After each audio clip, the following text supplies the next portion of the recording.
सुख समृद्धि विज्ञान चैनल के सभी सुधी दर्शक गणों को मैं सुशील कुमार शर्मा हार्दिक स्वागत करता हूं, अभिनंदन करता हूं। हरे कृष्ण।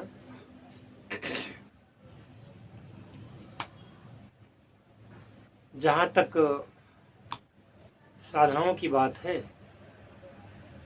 तो 7 तारीख से नवरात्रि शुरू होने वाली है। बताते चलें कि नवरात्रि शिविर के लिए पंजीकरण आप लोगों का आवश्यक है। जो लोग नवरात्रि शिविर में भाग लेना चाहते हैं, किसी भी प्रकार की साधना करना चाहते हैं या योग दीक्षा लेना चाहते हैं, इस पंजीकरण शुल्क में कीमिया का कोई भी अंग शामिल नहीं है। ये मैं सर्वप्रथम आप लोगों को बता देना चाहता हूँ, तो किसी प्रकार की कोई गलतफहमी न पालें। और देखिए, मेरा ये हमेशा से उद्देश्य रहा है कि गलत बात ना तो कहना और ना ही सुनना।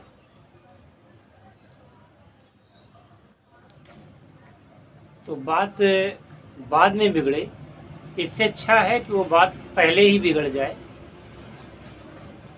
तो उसमें मैं अच्छा समझता हूँ। बाद में बात बिगड़ती है तो ज़्यादा कष्ट होता है, पहले बात बिगड़ जाती है तो अच्छा रहता है।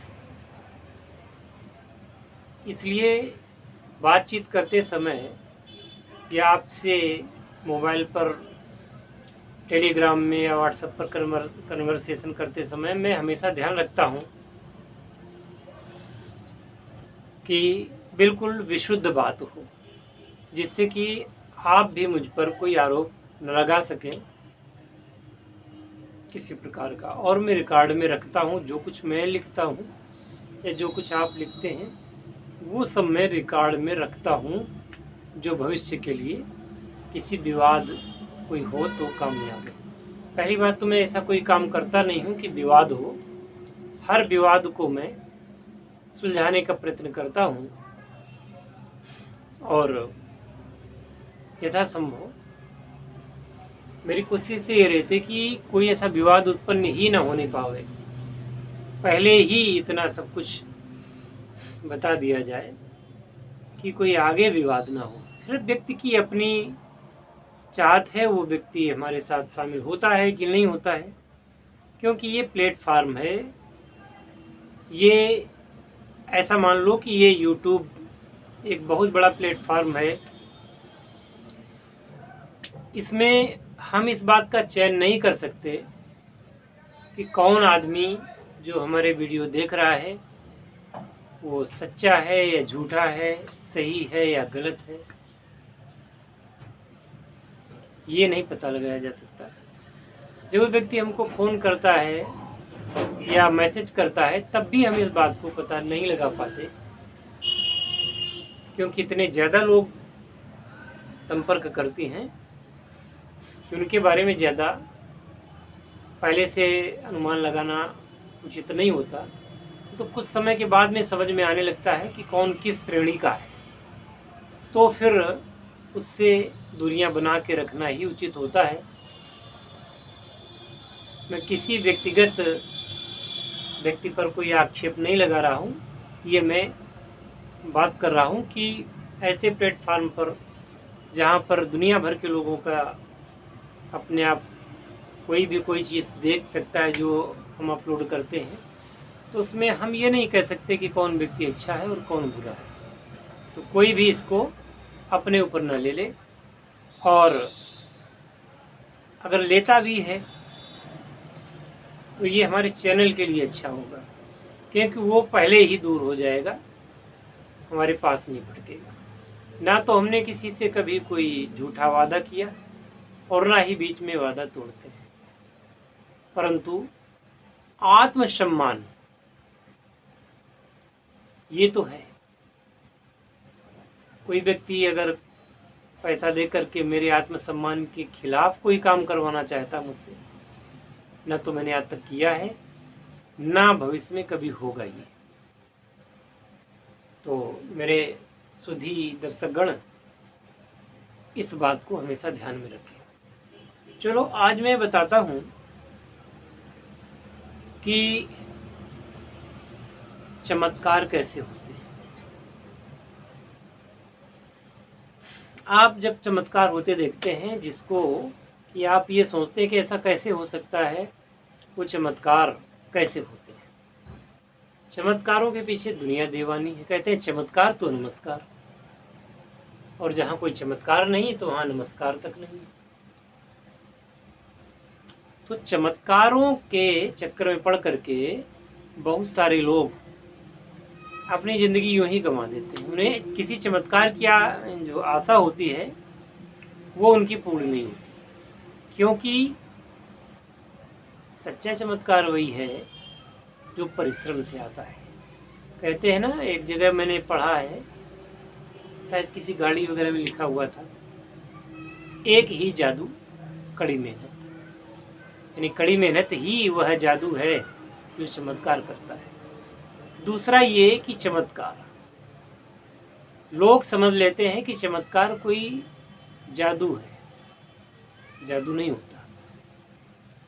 चमत्कार वह होता है जिसके पीछे तन मन धन सारी शक्ति व्यक्ति लगाता है, अपनी पूर्ण क्षमता से उस क्षेत्र में काम करता है, और जब उसका परिणाम आता है तो वह लोग जिन्होंने उस प्रकार का परिश्रम नहीं किया है, जिन्होंने कभी उस प्रकार के कार्य नहीं किए हैं, तो उनको ऐसा लगता है कि ये तो चमत्कार है। फिर वो सोचते हैं कि चमत्कार उनके साथ हुआ है तो मेरे साथ भी होना चाहिए, मेरे साथ क्यों नहीं है। अक्सर आप लोग देखते होंगे किसी को, जिसको कहते हैं कि जलन, ईर्ष्या, द्वेष, ये क्या है। अब एक लड़का है जो सवेरे 4 बजे उठ करके 4 से सवेरे 7 बजे तक पढ़ता है, रात को 10 बजे तक 11 बजे तक पढ़ता है, और उसने मान लीजिए कि यूपीएससी में अच्छी रैंक हासिल कर ली और वो आईएएस बन गया। अब आईएएस बनेगा तो कहीं डीएम भी बनेगा, कमिश्नर भी बनेगा और ऊंचे पद भी प्राप्त करेगा। अब वह छात्र जो केवल कॉलेज में मटर गश्ती करने जाते थे, केवल ज़्यादा चूँकि उनके पिता के पास पैसा था तो उन्होंने पैसे से एडमिशन लिया और वहाँ पढ़े लिखे नहीं, घर में भी वो मेहनत नहीं करते थे।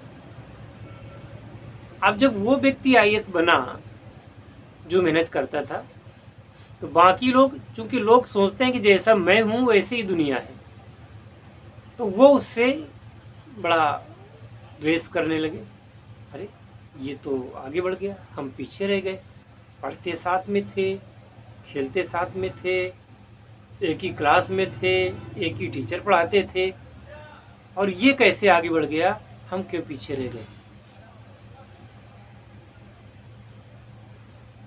कभी यह उससे उन्होंने नहीं पूछा कि भैया तुम आगे बढ़ गए, हमें भी आगे बढ़ने का रास्ता बताओ, आप क्या करते थे जिससे कि आप आगे बढ़ गए, आप जीवन में सफल हो गए और हम असफल रह गए।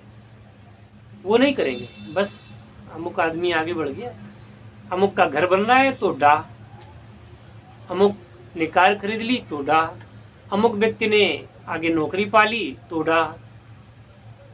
तो ऐसे लोग केवल और केवल जलते हैं, केवल और केवल डाह कर सकते हैं, ईर्ष्या कर सकते हैं, द्वेष कर सकते हैं, घृणा कर सकते हैं, परंतु उसकी बराबरी इसलिए नहीं कर सकते क्योंकि जो वह मेहनत करता है, जो उसने त्याग किया है, जो उसने अपने जीवन में परिश्रम किया है, वो अन्य ने नहीं किया है। और जब नहीं किया है तो उनके साथ चमत्कार कैसे होंगे। पहली बात तो वो लगन थी जिससे चमत्कार होते हैं। दूसरे ये कि व्यक्ति का व्यवहार, व्यक्ति व्यवहार कुशल है या नहीं, बात कैसे करता है। मान लीजिए आपने कोई एग्जाम निकाल भी लिया, इंटरव्यू में क्या देखा जाता है, इंटरव्यू में तो बात व्यवहार और चाल चलन ही देखा जाता है। इंटरव्यू में तो हो सकता है कि जितने सवाल पूछे जाते हैं वो सिलेबस से होते ही नहीं, उससे व्यक्ति के व्यक्तित्व का पता लगाया जाता है।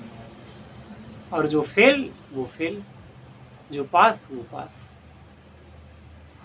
तो ऐसे आप लोग समझें, हर क्षेत्र में होता है, चाहे साधना का क्षेत्र हो, चाहे वो कोई भी क्षेत्र हो। वहाँ भी जो लोग मेहनत कश हैं, जो वास्तव में संजीदा हैं, जो कि वास्तव में गंभीर हैं, उनको सिद्धि हाथ लगती ही लगती है और कोई उनका रास्ता रोक नहीं सकता। तो मिलते हैं अगले वीडियो में। इस वीडियो में यहीं तक। जय शिव शंकर, जय भोलेनाथ, हर हर महादेव।